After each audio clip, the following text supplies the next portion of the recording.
Hello and welcome to the WBBL review. Today it is the weekly review where we round up all of the matches from the last game week in the WBBL. Now today we have got trophy games to talk about, we have got league games to talk about, we have got incredible individual performances to talk about, team performances to talk about, and I can't wait to get into it more. Now today, our special guest, I'm delighted to be joined by Manchester Mystic star Sophia Song. Now Sophia, welcome to the show. Can you just start by explaining to us how kind of the move to the UK came about? I've always wanted to play overseas ever since I was little. I don't know why I really gave up on that dream.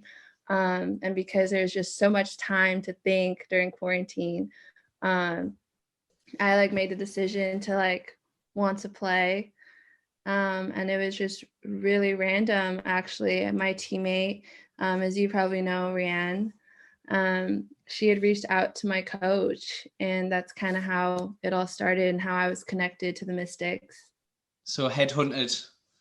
Yeah. Kind of what do you make of the basketball in this country then? What do you make of the standard of the league and kind of the season so far? Yeah. Well, I think it's really cool that there's uh, just coming in here, and obviously it was a lot different from how college basketball was. I came from a very intense, not saying that it's not intense here, but there is another level of stress and intensity, even during practice it is a lot different. But coming out here and being on a team full of players that have had so much overseas experience, some great Britain greats, I just was super lucky to be able to come in and learn from them and get used to how people play out here.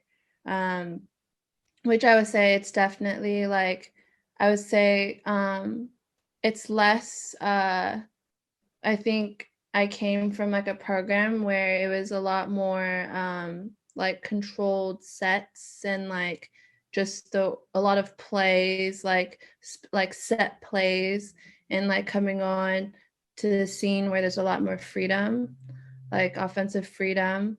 So it was definitely a good change, I would say. But just being able to learn from my teammates, and there's always 4 or 5 leaders on the court at a time, really. So just learning from everybody, it's been really cool.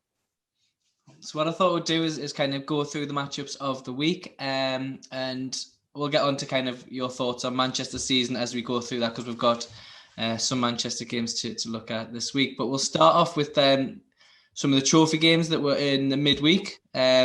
Cardiff met Archers against Auckland Wolves.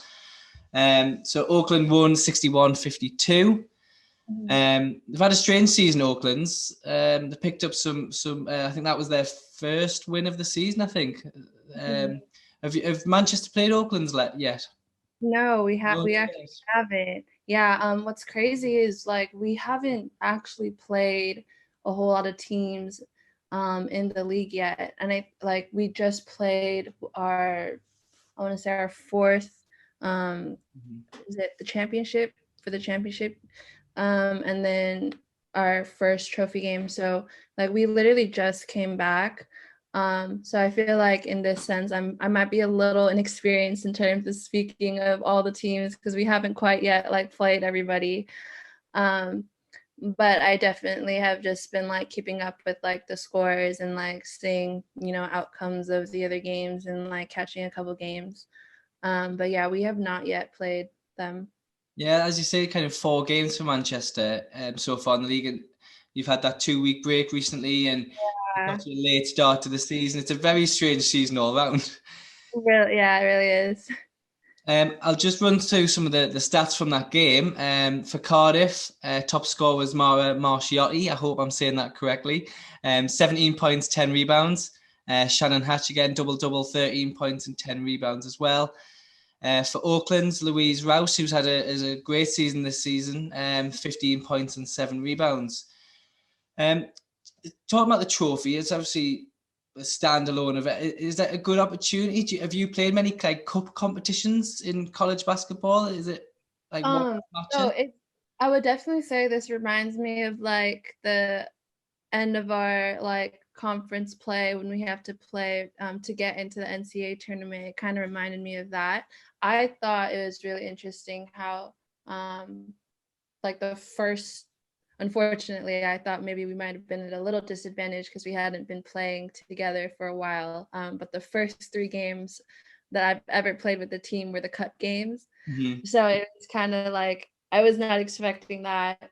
Um, but just like being in that type of environment like right away was really interesting, I thought.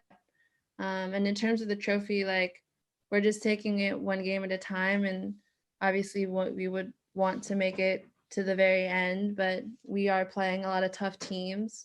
Um, so we're just taking it one match at a time. I think it's like a really cool opportunity to like be in that just because we had lost all our cup games, um, to like have another chance at something like the trophy.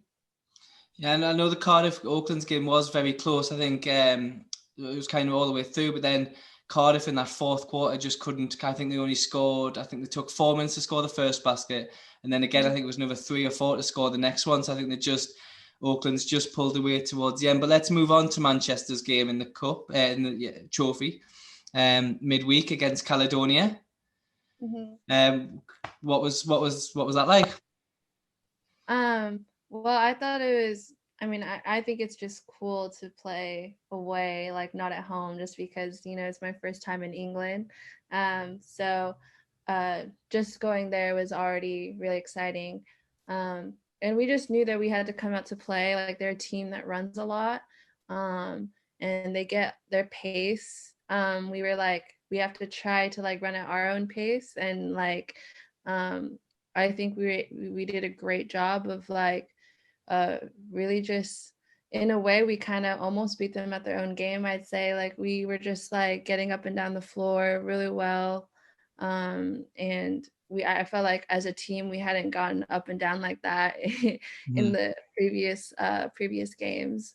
But yeah, it was really cool just to play against new players as well. A lot of like new, like young, up and coming players. It was quite a convincing win in the end, 90-64. Yourself, 19 points, 6 rebounds, 7 assists. That's some pretty good numbers. Thank you. Hannah Shaw, top scored with 19 points and 11 rebounds. What's it like playing with Hannah? Like I love playing with Hannah because I know she's so reliable in the post, like she is such a force to be reckoned with. I feel like she is, she'll cause a lot of matchup problems down there. She's just able to finish really well at the rim, and she's it's just so nice to know like off a pick and roll or even on a post up, like she's gonna do her thing in there. And it's just she just makes our lives a lot easier, at least for me. I just know I just throw it into her in the post and I can already run back because I know that she's gonna Another kind of thing that came out from that game was the debuts of the two youngsters in your team, Saffron and Olivia. Yeah. Kind of what does it mean for them to kind of get a chance to play? I think 15 years old. I mean, like Yeah. I don't know what I was doing at 15, but it wasn't playing there. No, yeah. I mean, I know at that age I wasn't playing at the level that I'm playing at today. So I think for them it is just really cool. I mean, these girls can compete, like they've been practicing with us for months now, and so we can see what they can do. And I think our team we were just able to give them that opportunity. It was really cool to see them, score and like do Mm. their thing. But yeah, no, those girls work hard and they come to practice every day just like the rest of us. So it's really cool to see that. Just looking at Caledonia, obviously they picked up a win yesterday in the league, but we'll come on to that in a little bit. But Sean Phillips has had a very, very good week. Yeah, she has. In the match against yourselves, 17 points, 15 rebounds, 6 assists, 3 steals, 5 blocks, like filling up that stat sheet. Yeah, no, she is definitely a player that's all over the place. Let me tell you, I did not like guarding her. She's just all around the boards, all around the ball all the time, and she's super athletic. She's able to get around a defender and like finish really well around the basket. And yeah, I think she's on a roll right now for sure. They were missing Pollyanna Story in that game, who's had a good start of the season as well. She was back for the game against Newcastle yesterday. But the last game in the trophy this week was today, Leicester against Auckland's. I haven't had a chance to watch it through. I've just had a look at the score and followed it because I was watching the Newcastle game. 81-57 again, another comfortable win for Leicester. Is there any stopping them this season? Well, definitely I hope in the next game that we play against them that will be definitely more of a competitive game. They're a team that works really hard on offense and on defense, and I feel like they're just a very well coached team, super organized. And it's definitely shown. Like I don't think they've lost yet. Or No, yeah, they haven't unbeaten. yeah. Yeah, unbeaten with a trophy in the cup already in the cabinet, and like there's players like Kate Oliver, Holly Winterburn, who are just again putting up really big numbers. I think in Kate Oliver 23 points today, Holly Winterburn 21 points today. Yeah. Just as you say, a very, very strong team. Mm-hmm. For Auckland's, is it Greta Upris? Again, I really apologise if I'm saying these names incorrectly, but 22 points for Auckland's, so that's a big positive for them to take from the match. Yeah. Leicester have now got, in the trophy, have now got Sevenoaks or London. Mm-hmm. So that's quite a good matchup. I think that's going to be close. Yeah. Moving on then to Saturday's games in the league. Durham against Nottingham. Again, I haven't watched this because I think the stream broke on Saturday, but another convincing win for Nottingham, who are now 5-3 in the league. Because obviously Manchester played Nottingham in their cup competitions early on, and what's your thoughts on Nottingham's season so far? Oh, I mean, they were in the games that we played against them. Obviously, they really they took it at us. They definitely just wanted it more. You know, they got that powerful, crazy scoring duo. You know, and they're both very unstoppable, by the way. But I just feel like if we do see them in future matches, that I mean, third time's a charm. We'll be definitely better prepared and hopefully do a better job of like stopping them because they were just able to like really go off on us, you know. Yeah, I mean, combined, you talk about the duo, Chelsea Shumpert and Jasmine Joyner, combined on Saturday, 51 points, 22 rebounds, 12 assists, and 15 steals. I mean, as you say, unguardable at times. Yeah. Yeah, like Chelsea Shumpert, obviously just a couple of assists and one steal and one rebound away from a quadruple double, which has obviously never happened in the WBBL before. Yeah. That would have been exciting. That would have been really exciting, and I feel like she's definitely a person that could do that anytime soon, you know. For Durham, they've now lost their first 3 games in the league. They seem a bit short-handed. I think they only have 8 players on the roster.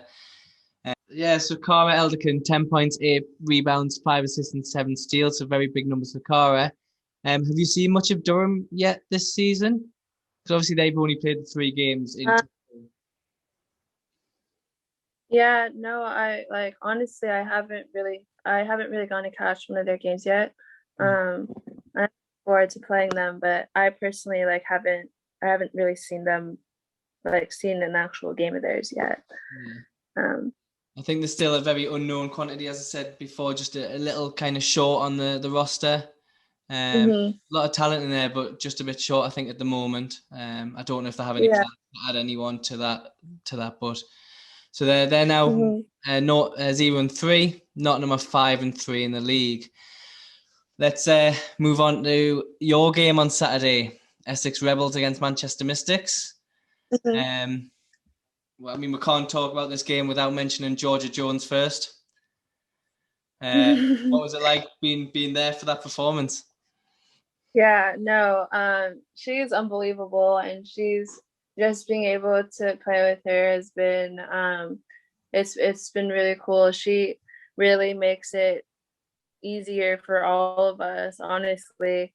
Um, just how she runs the floor, how she runs like the pace of our team, and just her dishing it to us to score, and her just being an offensive threat alone. Like she nearly almost had a triple double as well. And just seeing her play with so much confidence, and it's I mean really she does that every day at practice, and just being able to play with someone like that really helps with me and my confidence too. And she's honestly just such a great player, great captain, great leader on the floor. And so it was really cool to see her go off like that. Mm-hmm. I mean, it was even better watching my coach's reaction to her game. So, that's also really cool. You kind of talked before about kind of the players that you're playing with and the experienced players. I mean, she moved past 2,000 WBBL points yesterday. I think that's Half Court UK on social medias put that out today. Yeah. So, Yeah. as you say, just an incredible kind of to be around that. Mm-hmm. So what kind of looking at so Manchester took the game 102 to 90. It feels like Manchester are just getting a bit of momentum going in the season. How does it feel for you? Yeah. No, for sure. I really feel like as a team, we're starting to play more together, and we're just getting after it, I feel like. It's obviously we went through a stretch where we were losing quite a few games. But just being able to, focus on just playing harder, playing together, and just playing with better focus as well during practice. I think we are, as you said, on a little momentum here. We plan to carry that on to our next match this Thursday against Newcastle. Yeah, next round of the trophy, of course. Yeah. I mean, again for yourself yesterday, another 17 points. Kind of how pleased are you with your individual performances? Well, right now, like I'm trying to do, whatever it takes, obviously, for my team to win. But I definitely, like personally, have been really confident um, in in actually my driving game, because during my college career, I was very much a 3-point like set shooter. Mm-hmm. So I didn't attack the basket. I didn't attack the basket. I rarely attack the basket. So just being able to bring that out into my game out here, I think has just opened a lot of things up, like not just for myself, but for my teammates. And that's like something that I've been working really hard on this summer.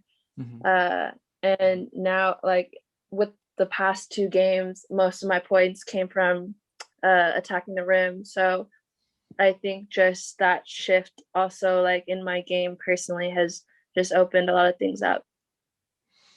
For Essex, Angel Waith and Andrea Collas are kind of their two main players who've been kind of scoring the points. And kind of what was it like playing against them yesterday?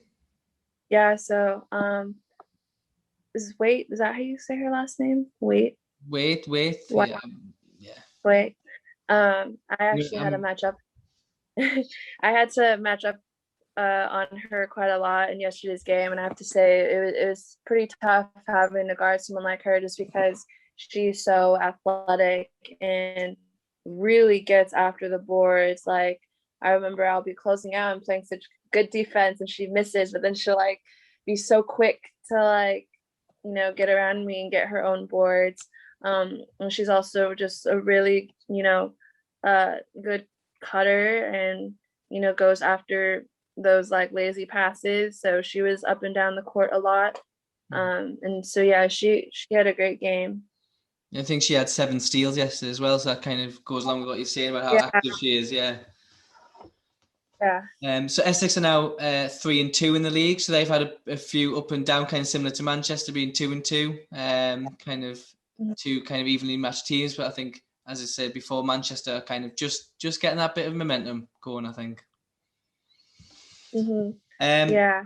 okay, so looking at your opponents on Thursday now, they've had 2 matches this weekend, Newcastle Eagles.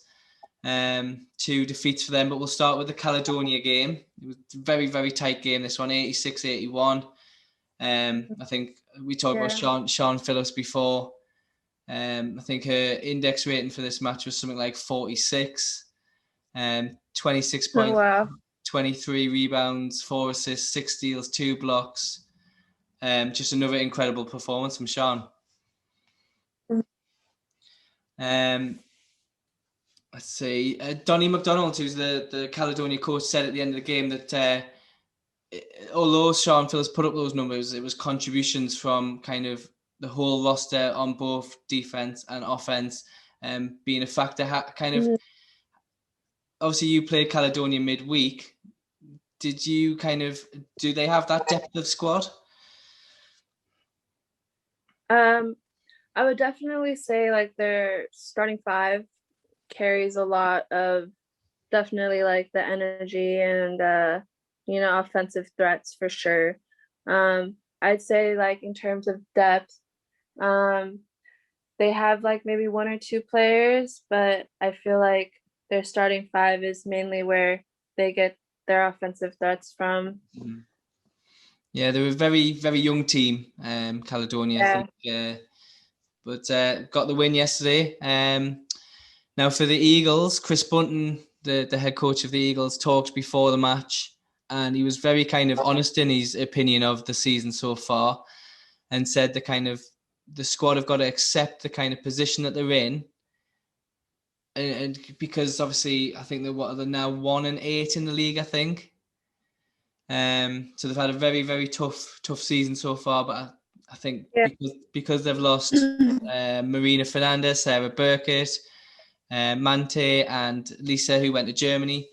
I think he's just saying that kind of we've got to accept the position that we're in. What have you made of Newcastle's season?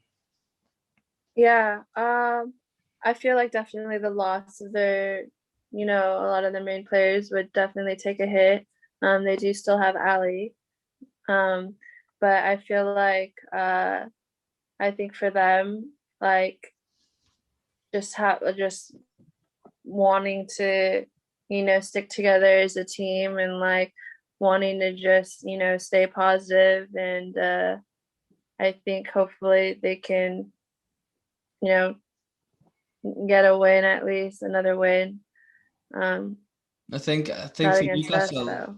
for Newcastle, the game against Cardiff went down to the last play. This game against Caledonia, there was a few moments where it was level, and one of the teams could have made that run to stretch out. So there's a couple of games there that could have gone both ways. Even today, I mean, just before I move on to today, Alison Grell, you mentioned her before, another 38 points in that game. She had 40 a couple of weeks ago. I think incredible performances from Alison Grell.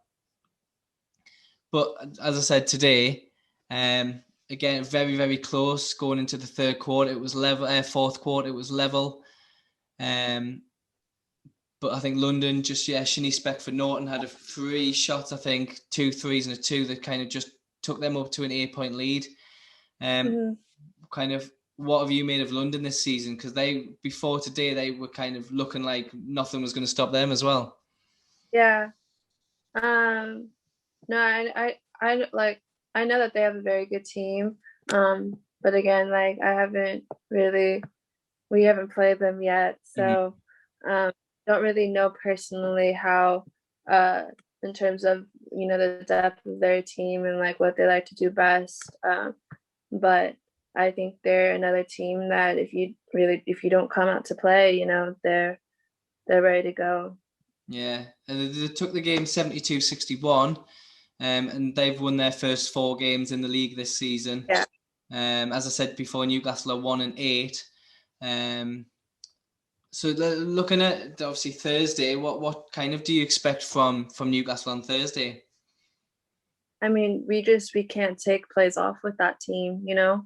I think if we go in there and we carry out our defensive plan, like how we did the previous time that we played them, I think we'll be in good hands. But we can't ever take a team lightly in this league, and so we go in there and obviously stop their main scoring threats and play together and yeah, but for sure not take them lightly.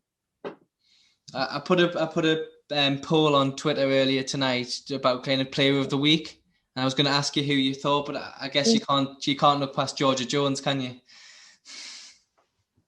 No, it's George all the way. I'm sorry. I think I think it's really, huh? Go on, sorry. Oh no, I was just gonna say I think it's really cool though to see all these girls that I have played against like do so well. You know, they're all different types of players. And so just seeing like all these performances this week, I was like, wow. But yeah, in terms of player of the week, I'm sorry, it has to go to Georgia. I'll add the vote in. I think Sean Phillips is just edging ahead at the minute. Yeah, but, she's what were you gonna say? I was just gonna say I'll add your vote to the list. Okay. So looking at next week, you've got 2 trips up north next week because you're playing Durham as well. So obviously you might find out more about them as the week goes on. Yeah, no, I'm excited again. Like I said, I'm sorry I can't really bring a lot of input on all these other teams because we haven't really faced most of them yet. But I'm really excited to see how their team is. I was just shame that we can't go to games because Newcastle and Durham are very close to where I live, so I would have definitely been around for those ones. Yeah. But I really appreciate your time. I'm glad we got through without any more technical hitches. That's good, isn't it? But no, Right. thank you so much for joining me. I really, really do appreciate it, and good luck for the rest of the season. Thank you so much. It was nice talking to you. Okay, speak to you soon. Okay. Bye. Bye. Again, thank you, Sophia, for your time and your insights into the WBBL season. It was a very busy week, and that doesn't stop there. It is a very busy week next week in the season. We've got London versus Notts, which I think will be an incredible game. Manchester are very busy next week with their trophy match against Newcastle, and then travelling to Durham in the league. We've got Cardiff versus Newcastle and many, many more matches to be played next week. Now, don't forget the Player of the Week vote. Sean Phillips, Georgia Jones and Chelsea Shumpert are up for this week's Eva's Player of the Week. So make sure you watch Eva's video and cast your vote on Twitter or the Instagram story. And we'll see who's the second Eva's Player of the Week, because last week it was Jasmine Joyner. And we'll see who gets it this week. Okay, thank you very much for joining me. I really do appreciate it. Keep the feedback coming. Keep liking, keep commenting, keep sharing on everything we do. We really do appreciate it. And I'll see you very soon for episode 6 of the WBBL review.